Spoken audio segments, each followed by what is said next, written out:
Halo, selamat malam teman-teman. Ketemu lagi di video vlog saya. Sudah kangen ya dengan video vlog saya? Kelihatannya saya sudah lama sekali tidak bikin video. Sebenarnya banyak sekali materi yang mau saya upload terkait dengan kegiatan produksi di Madani atau yang lain, tentang mesin-mesin kita yang sudah datang dan sebagainya. Tapi kadang-kadang itu mau mikir bikin video itu kok enggak jadi ya. Sepertinya ini perlu tim khusus yang disuruh ngurusi vlog ini ya. Nah, kebetulan tadi ada yang tanya, salah satu subscriber itu, tentang apa sih yang menjadi latar belakang atau alasan kita harus membuka cabang. Nah itu, jadi sebelum kita buka cabang itu harusnya kita punya alasan kuat, terus dasarnya juga kuat, sehingga kita benar-benar siap buka cabang. Nah kebetulan bulan ini, bulan Agustus ya, Madani punya cabang baru. Nanti saya upload lah videonya, nanti bisa buatkan videonya. Nah tapi dalam video ini saya akan kasih gambaran kepada teman-teman apa saja yang mesti disiapkan ketika kita mau buka cabang.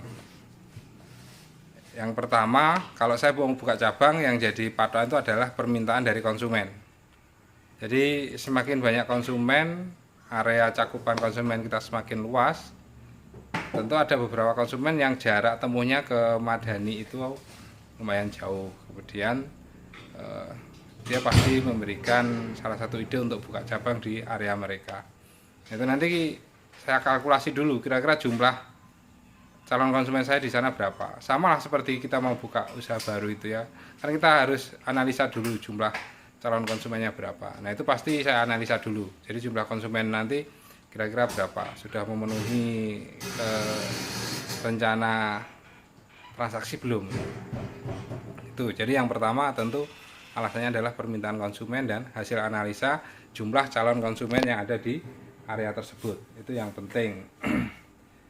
Kalau dari sisi eksternalnya itu ya, jadi nanti kita analisa dulu seperti biasa, lokasi, kemudian calon konsumen, terus hal-hal yang terkait dengan rencana awal buka usaha itu kita analisa. Kemudian kalau sudah sip, baru nanti kita mengevaluasi secara internal perusahaan itu sudah siap belum mau buka usaha. Nah kalau saya yang pertama harus siap secara finansial, ini yang penting ya toh. Mau buka cabang masa finansialnya tidak kuat nanti biayanya dari mana? Finansial itu kalau saya tidak harus semua dari saya ya, bisa juga kan dari pinjem, dari dukungan supplier. Misalnya kita butuh modal 200 juta misal. Contohnya saya buka cabang itu kan rata-rata sekarang butuhnya modal sekitar 20 juta ya total. Kok 20 juta? 200 juta ya. Itu. Nah, kemudian apa yang bisa kita siapkan dari modal itu? Nanti kita kalkulasi, oh yang bisa kita siapkan ABCD, totalnya sekian, oh masih kurang sekian. Totalnya kurang barang. Nah, kita konfirmasi ke supplier, saya mau buka cabang, butuh dukungan barang ini, nanti kita siapkan, kita ajukan. Nanti supplier biasanya sih ACC saja. Sementara ini saya belum mendapat kesulitan untuk pengajuan dukungan barang dan alat kepada supplier. Tidak tahu mereka kok percaya gitu aja. Jadi kalau saya butuh tambahan barang, butuh tambahan dana, itu disuplai oleh supplier. Nah nanti kalau secara pendanaan, prasarana sudah siap, analisa yang kedua ke internal itu adalah SDM. Jadi kita harus menyiapkan SDM. Jadi sebelum buka cabang, saya sudah menyiapkan SDM-nya dulu. Minimal sudah 1 bulan atau 2 bulan, sudah training, sudah masuk kerja. Nanti baru kita siapkan dia untuk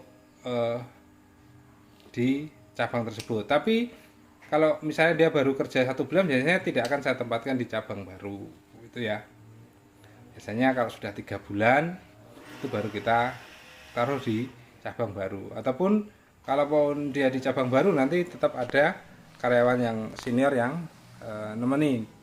Jadi pasti karyawan senior itu kita tempatkan di cabang baru sambil nanti menganalisa kalau ada karyawan baru kemampuannya seperti apa, sampai kalau memang nanti siap dilepas yang karyawan baru ya terlepas. Tapi biasanya tetap ada salah satu karyawan senior itu yang bertanggung jawab mengelola ini,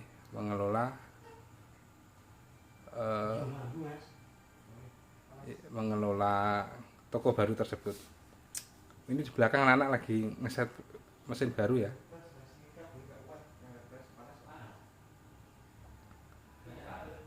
Oh itu butuh daya besar, Jri. Kabelnya kabel yang besar itu. Kabel kecil tidak kuat. Pakai kabel yang putih aja besok. Kabel yang besar itu kita buatkan. Oke ya, kita lanjutkan. Jadi analisa analisa SDM ya, harus kita siapkan dulu. Analisa SDM-nya. Kalau SDM-nya sudah siap, nanti baru kita melangkah. Nah, SDM ini untuk toko baru itu kan saya rata-rata butuhnya 3 ya. Jadi 3 orang untuk tambah toko, untuk penempatan di toko baru ya. Nah, kemudian harus nambah 1 lagi kalau saya. Nambah 1 lagi itu untuk backup di Madani Pusat. Jadi setiap tambah toko itu butuh tambahan SDM 4 orang. Ya. Jadi nanti 4 orang. Yang 3 itu ditujukan untuk toko baru, yang 1 untuk pusat. Tetapi biasanya begini, nanti kita sebar dulu, karyawan baru itu disebar dulu di beberapa cabang, mereka belajar. Nanti yang di toko cabang baru itu SDM lama, 2 orang dulu misalnya. Nanti yang 1 atau 2 orang di cabang baru itu karyawan baru. Jadi mereka sambil belajar, nanti ditemani sama senior. Nanti kalau sudah berjalan sekitar 3 bulan gitu, tokonya juga sudah jalan, nanti baru kita tarik yang di toko baru itu, kita tempatkan karyawan yang senior 1, yang baru 2, seperti itu. Nah, nanti yang 1 di Madani Pusat. Jadi setiap tambah cabang, karyawan saya tambah 4 ya, tambah 4 orang. Rata-rata seperti itu sekarang ini. Dan kebetulan kan salah satu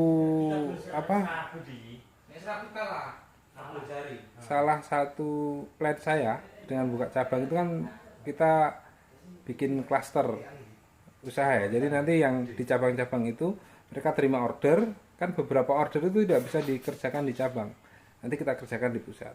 Makanya kita perlu tambahan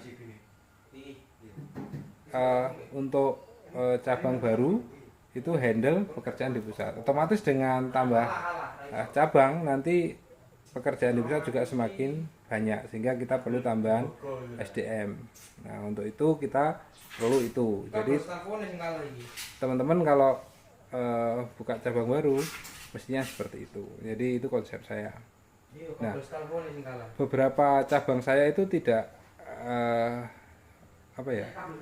tidak selengkap di pusat ya. Tentu yang cabang itu kan hanya melayani fotokopi, print, jilid, gitu aja ya, standar di fotokopi lah. Tapi kan kalau mesin-mesin besar seperti ini, mesin-mesin produksi ini kan, ini di Madani Pusat ya, khusus di tempat produksi. Kalau mesin order sih di cabang Magetan ada ya, di salah satu cabang itu ada. Tapi semua mesin produksi kita terpusat di 1 titik. Jadi nanti SDM yang 4 tadi, 1 di pusat itu bisa handle tambahan pekerjaan dari cabang yang baru. Gitu teman-teman.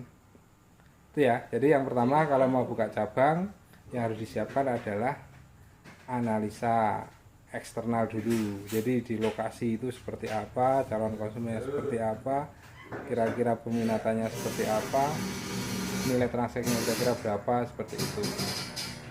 Kemudian untuk evaluasi atau analisa ke dalam, yang pertama modal ya, modal finansial, dukungan alat sarana prasarana, bahan dan sebagainya itu harus sudah mumpuni. Nah, kalau sudah mumpuni nanti baru kita analisa SDM, kita siapkan SDM-nya tuh. Nah, planning saya itu kebetulan saya usia ini 41 jalan ya, 41 tahun. Saya pengen nanti di usia 45 itu kalaupun bisa ada 10 cabang gitu. Jadi kemungkinan nanti punya SDM sekitar 550 orang ya. Jadi 10 cabang dengan 50 orang sebagai anggota tim Madani. Rencananya seperti itu. Gambarnya seperti itu. Nanti sampai di usia 45 tahun. Masih 3,5 tahun lagi. Nah, ini kita ada 6. Tahun depan rencana kita tambah 1 tiap tahun, satu gitu ya. Mudah-mudahan nanti bisa terrealisasi. Nah, oke teman-teman, itu sedikit ulasan dari pengalaman saya untuk buka cabang baru. Mudah-mudahan teman-teman yang mau buka cabang bisa mengambil inspirasi ini dan cabangnya juga bisa sukses seperti toko di pusatnya. Ingat ya, sebelum buka cabang yang di pusat harus kuat dulu. Ya, sebelum buka cabang yang di pusat harus kuat dulu, kuat finansial dan kuat secara SDM. Terima kasih, selamat malam, selamat beraktivitas dan salam sukses semuanya. Go.